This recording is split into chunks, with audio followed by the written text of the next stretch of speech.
জামাই এবং ননদকে একসাথে খুশি করা কিন্তু সহজ কোনো কাজ নয়। আজকে সেই অসাধ্য সাধনের গল্পই তোমাদের সাথে শেয়ার করব আর বলবো ঘরে বসেই টুকটাক করে নিজের স্কিন কেয়ার কিভাবে করলাম। এন্ড হ্যালো, আসসালামু আলাইকুম everyone, this is Lamis and welcome to Lamis and Shovon. আমার আজকের দিনটা কিন্তু একদমই লেজি ভাবে শুরু হয়, কারণ গতকালকে রাতে আমি আর শোভন অনেক দেরি করে এবং অনেক টায়ার্ড হয়ে বাসায় ফিরি। যারা নিয়মিত আমার ভ্লগ দেখো তারা হয়তো বা অনেকেই জানো যে গতকালকে আমরা গিয়েছিলাম লক্ষ্মীপুরে বন্যা দুর্গত এলাকার মানুষদের জন্য কিছু উপহার সামগ্রী নিয়ে। তো যাই হোক, সেখানে গিয়ে শরীরের উপর যতই ধকল যাক না কেন আমরা কিন্তু মানসিকভাবে অনেক বেশি শান্তি পাচ্ছিলাম যে তাদেরকে সামনাসামনি আসলে সেই জিনিসগুলো দিতে পেরে। তবে মজার ব্যাপার হচ্ছে, একজন আপু আমার আগের একটা ভিডিওতে গিয়ে কমেন্ট করেছে আমরা যারা ব্লগার আছি তারা নাকি ভিউ ব্যবসায়ের জন্য এইরকম পদক্ষেপ নিচ্ছে। এখন এখানে কথা হচ্ছে যে যারা চাইছে তারা কিন্তু বিভিন্ন সংস্থায় ডোনেট করে দিচ্ছে, মাশাআল্লাহ খুবই ভালো কাজ। আবার যারা চাচ্ছে যে নিজেরা গিয়ে দিবে তারা কিন্তু নিজের জীবনের ঝুঁকি নিয়ে অনেক চড়াই উতরাই পার হয়ে সেই এলাকায় পৌঁছে কিন্তু সাহায্য করছে। যে যেখানে যেভাবেই ডোনেট করছে না কেন সবার কিন্তু মূল উদ্দেশ্য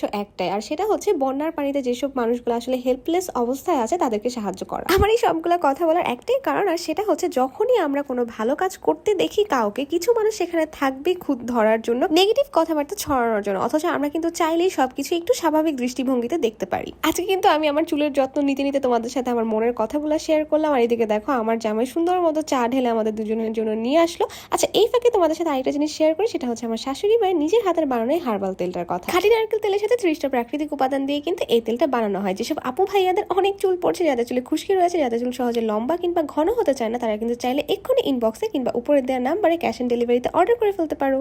আচ্ছা, আমি যেদিন স্কিন কেয়ার বা হেয়ার কেয়ারে বসি সেদিন কিন্তু আমি একসাথে বসে সবগুলা কাজ শেষ করে ফেলি, কারণ আমার কাছে মনে হয় যে প্রত্যেকদিন এইসব কাজগুলো করা কিন্তু আসলে অনেক বেশি এনার্জি লাগে। তো আমি 1-2 সপ্তাহ পর পর যে কোনো একটা দিন নিজের জন্য সময় বের করি। আমার কাছে সবসময় এটাই মনে হয় একটা মানুষের বাহ্যিক আর অভ্যন্তরীণ সৌন্দর্য কিন্তু নিজেরটা নিজেকেই মেনটেন করতে হয়। আর আমার কাছে যদি নিজেকে দেখেই ভাল লাগে তখন কিন্তু সকল ক্ষেত্রে আমার কনফিডেন্স লেভেল একেবারে 100তে 100 হয়ে যাবে। আচ্ছা, এবার তোমাদের সাথে শেয়ার করি শ্বশুর বাড়িতে সবার মনে ঢোকার সব থেকে ইজি রাস্তা কোনটা। সেটা হচ্ছে তুমি যদি সুন্দর করে মজার মজার রান্না করে খাওয়াতে পারো তাহলে কিন্তু শ্বশুর বাড়ির সবাইকে তুমি ইজিলি পটাই ফেলতে পারবা। তবে আমি কিন্তু এত গুণী না, আমি মাঝে মাঝে মজার মজার খাবার কিন্তু বাইরে থেকে অর্ডার করে নিয়ে আসি সবাইকে খাওয়ানোর জন্য। আমার শ্বশুর বাড়ির সবাই কিন্তু মোমো খেতে ভীষণ পছন্দ করে, তো ভাবলাম মোমো বাসায় রেডি করা কিন্তু অনেক কষ্টের কাজ, যেটা আমি একা হাতে করতে পারবো না। এই জন্য কিন্তু আমি খুবই বিশ্বস্ত একটা পেজ থেকে এই মোমোগুলো অর্ডার করে ফেলি। তোমরা জাস্ট মোমোগুলোর শেপ দেখো, এগুলো দেখতেই এত সুন্দর লাগছিল। আর কথায় আছে না, প্রথমে দর্শনধারী তারপর গুণ বিচারী। তো প্রথম দেখাতেই কিন্তু এই খাবারের প্রতি আমি 100% স্যাটিসফাইড ছিলাম। আর ভাজা পোড়া খাবার কিন্তু আমার শ্বশুর শাশুড়ির জন্য একদম মানা, সেই জন্যই কিন্তু আমি বাটার চিকেন মোমোটা অর্ডার করি, যেটা কিনা ভাপে রেডি হবে। আর এখানে কিন্তু আলাদা করে কোনো টেস্টিং সল্ট বা অন্যান্য কোনো কিছুই অ্যাড করা হয়নি। তোমরা কিন্তু চাইলে ফিও মোমো এই ফেসবুক পেজটা থেকে মোমো অর্ডার করে রাখতে পারো বাসে নিজেদের জন্য, বা কোনো গেস্ট আসলে কিন্তু সাথে সাথে 10 থেকে 15 মিনিটের মধ্যেই কিন্তু তোমরা এই স্ন্যাকটা রেডি করে দিতে পারবে। শ্বশুর বাড়িতে সন্ধ্যার নাস্তার সময় কিন্তু আমি এক এক দিন এক এক রকম আইটেম রেডি করা ট্রাই করি। এদিকে আমার জামাই সে অধৈর্য হয়ে আসলে কিচেনে চলে এসেছিল দেখার জন্য যে আমি কি করছি।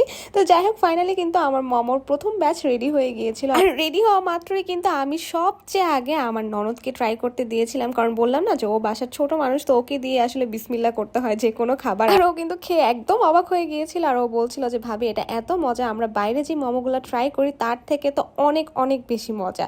ফাইনালি আমি আমার হাজবেন্ডের কাছে চলে আসলাম, আর ওকে বললাম যে এবার তুমি আসলে অ্যাকচুয়াল রিভিউটা দিয়ে বলো। তো ও বলছিল যে আমি তো এক বসাতেই 12 থেকে 15টা খেয়ে ফেলতে পারবো। আর তোমাদের জন্য বলি, তোমরা কিন্তু চাইলে মিনি প্যাক যেটা 12 পিসের সেটাও কিনতে পারো, বা চাইলে ফ্যামিলি প্যাক যেটা 48 পিস থাকে সেটাও কিনে রেখে দিতে পারো। আর এটার ভিতরের ফিলিংটা চিকেনে এত বেশি ভরপুর আর জুসি ছিল, মানে আমার তো ভিডিও দেখে এখন আবার খেতে ইচ্ছে করছে। সো আজকের মতো ভিডিও এই পর্যন্ত, কেমন লেগেছে তা অবশ্যই জানাবে। Thanks for watching, tata bye bye, আল্লাহ হাফেজ।